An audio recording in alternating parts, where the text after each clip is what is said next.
Welcome back to What Arty Noobs with General Disturbance. This is a Covenanter. It's a Tier 5 British light tank. It's located on the south spawn of Prokhorovka and it's under the command of heavy999.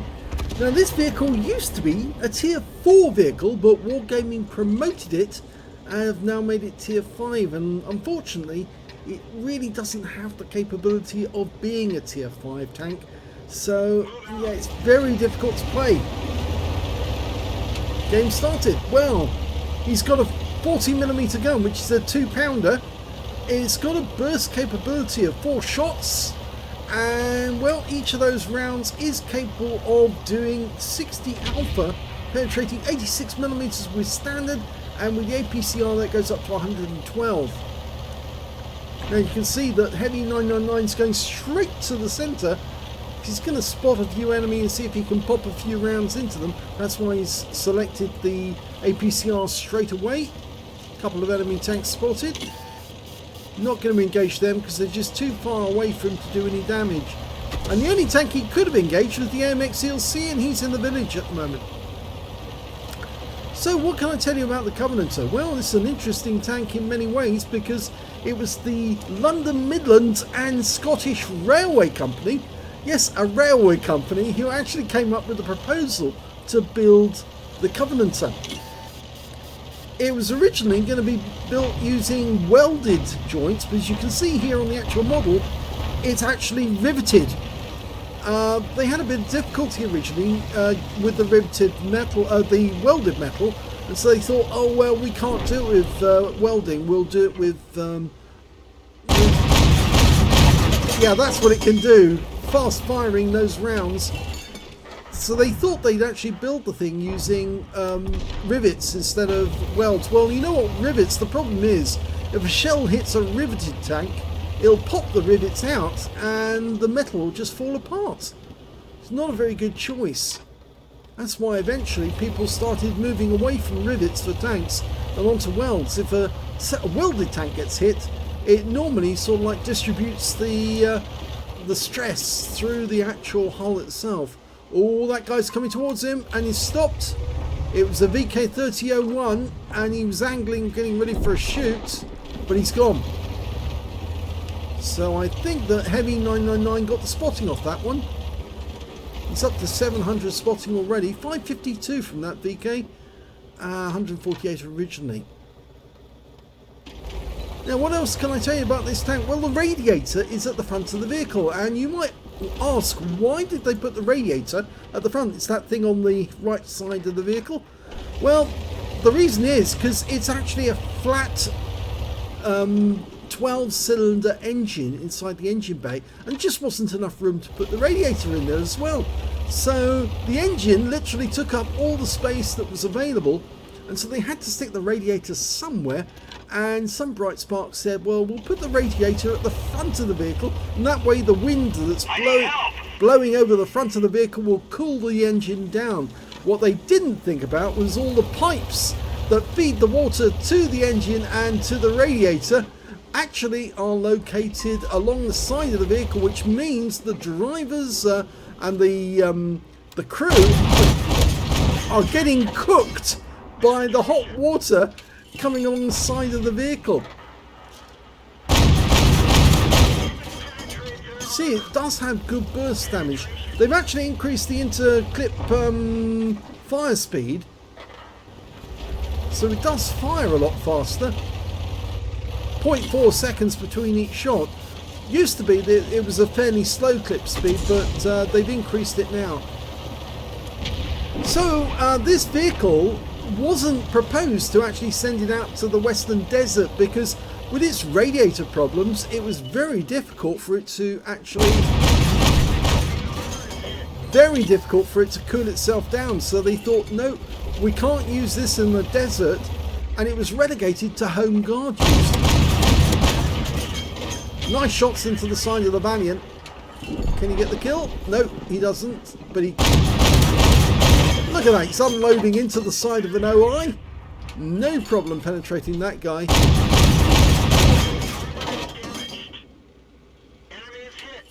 Okay, he's just unloading into this guy.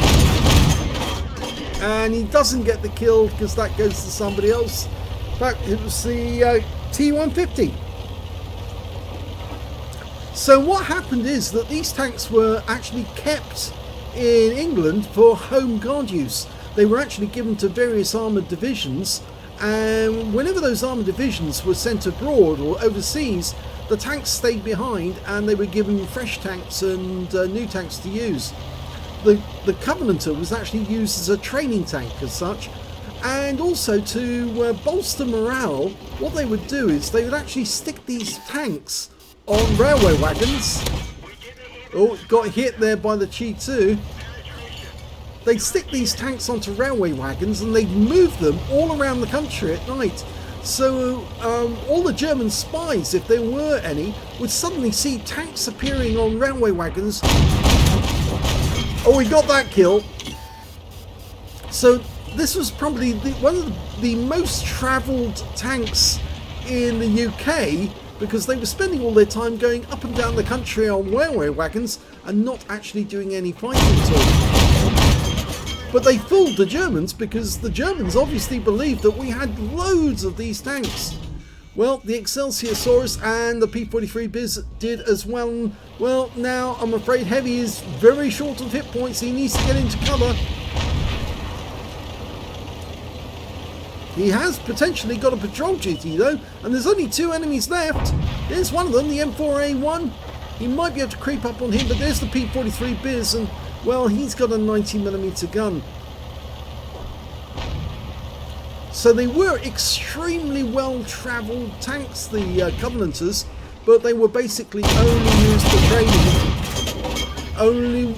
Looks like only one of those shells actually hit the P-43, but there's the kill. And that wins the game. So the Covenanter, it's a very odd little tank indeed. And here's the end of battle results for heavy999 in the Covenanter.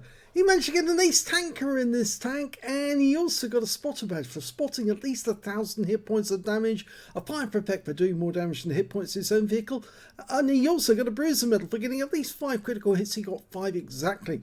And he got a patrol duty for being the only one spotting at least 6 enemy tanks whilst they were damaged. His win rate in that game was 7,080. Very good indeed. Super Unicum standard. Let's have a look at team score. Well, nowhere near the highest damage in the game. That was the T150. Managed to get a high caliber and top gun for 2,346 hit points. The next high scorer being the P-43 Biz on the enemy team, 1,959, and some of those hit points belong to heavy999. The next high scorer was the P-43 Biz on his own team with 1,897. I guess having a 90mm gun can actually be quite useful on some occasions. And when it came to Heavy, he only managed 1,319 hit points, so a little way down the table, but still a good performance. And when it came to kills, it was the T150 again with 6 kills. 3 kills went to the M4A1 FL10 with his automatic loading 75mm, and 3 kills went to the P-43 Biz on the enemy team. 2 kills went to the Fifi and the KV2, and I'm afraid Heavy only got the 1 kill in that game. Yep, only the 1. But when it came to base XP, he's second. The T150 managed 1,087 with his top gun and his high caliber. But you can see with all that spotting really paid off for heavy999, because he got 1,084. And the next high score after that was the M4A1 FL10 with 874. He fired 48 rounds in that game, got 34 direct hits and 22 penetrations, and 1,319 hit points of damage, all of it done at close range. 3 hits received, all 3 penetrations, I'm afraid, yet very weak armour on the Covenanter. And he spotted 7 enemy vehicles, damaged 6 of the enemy, killed 1, did 2,040 hit points off spotting assist. On a premium count, he earned 42,930 credits, but he fired an awful lot of APCR in that game, and after repair and ammunition resupply, he actually made a loss of 16,923 credits for the game. Yep, he probably could have done with actually just firing standard ammo. He probably would have had a few rounds that bounced, but at least he would have made some credits at the end of the game. 1,626 XP. 3,252 for completing a mission, took away 4,878 experience points altogether. So a very good game in the Covenanter, which is a very difficult tank to play once they moved it up to tier 5. When it was at tier 4, it was much easier to play because obviously it was up against tanks with that automatic 2-pounder would have significant effective damage on them because it will blast 4 rounds into them fairly quickly. They've actually increased the fire rates, so these rounds now go up much faster than they used to when it was at tier 4, but it doesn't compensate for the fact that it doesn't have a lot of penetration, and I think that was one of the reasons why heavy999 was firing APCR all the time, because he was up against superior tanks, and he probably felt that, yeah, he wasn't going to get through some of them, so probably better to actually compensate by increasing his penetration by using just APCR. As for the Covenanter, well, it served its purpose during the war. 1,771 were built during the period that it was in production, and it was in production from about 1940 onwards, when the British Army had lost most of their tanks in France, or at least quite a few of them, and they were up against the wall with the Germans threatening to come across the Channel. The Covenanter never saw active service, but the thing about it is that with that radiator mounted on the front of the vehicle, in the British climate, it probably would have done very well, because in Britain it tends to rain a lot, and therefore the radiator being on the front would have actually kept the crew warm, and potentially it would have cooled the engine very rapidly because the rain would have got to the front of the tank first, and that rain would have cooled down the radiator and kept the engine cool in the back. And the other factor is that, and maybe they just didn't consider this really, it was a cruiser tank. It was a fast tank with a Christie suspension system, so it could race around the British countryside, and as such it would have been quite effective, because although the German tanks had better armour, this tank would have had more scenery to attack the German in by racing around from one place to another. The rolling British countryside, and with that fast Christie suspension, it would have suffered less than the German tanks would have, and I think it would have done very well indeed. In fact, I wonder why they never sent these tanks over to the Soviet Union, because if these tanks had actually been over there with their incredibly bad weather, sometimes the radiator on the front of the vehicle would have been a godsend to the troops, because it would have kept them nice and toasty warm if operated during the winter.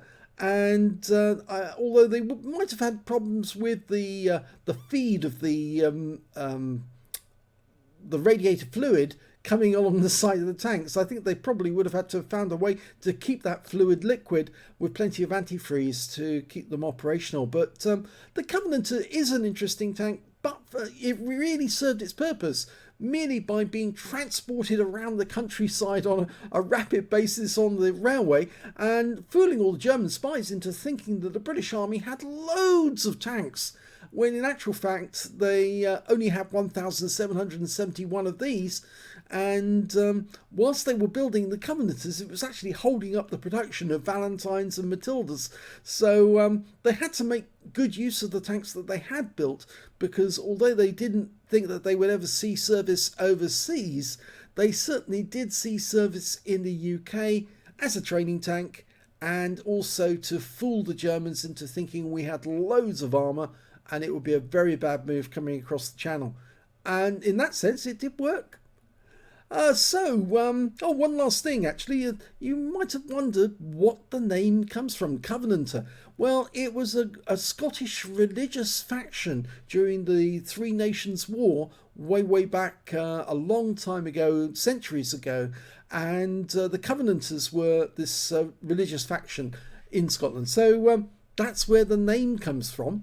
But as a tank, well, there is one example you can see at the Tank Museum at Bovingdon. It's actually quite an interesting vehicle to actually look at, because it was actually buried in a farm. Most of the Covenanters were actually disposed of as scrap metal towards the end of the war, because they weren't going to be seeing service. And so these tanks, they actually were buried on a farm. And when they were found buried in the ground, they dug them up, restored them to perfect condition, and one of them's now at the Tank Museum whilst the other ones were still at the farm.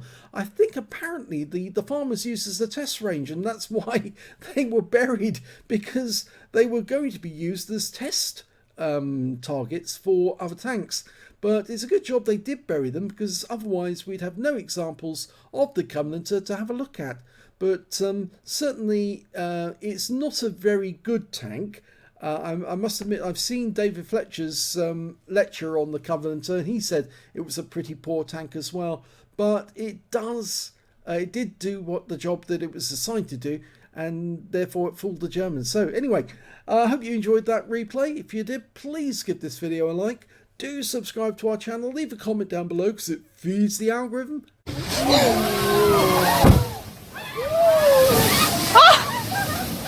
And thank you for watching.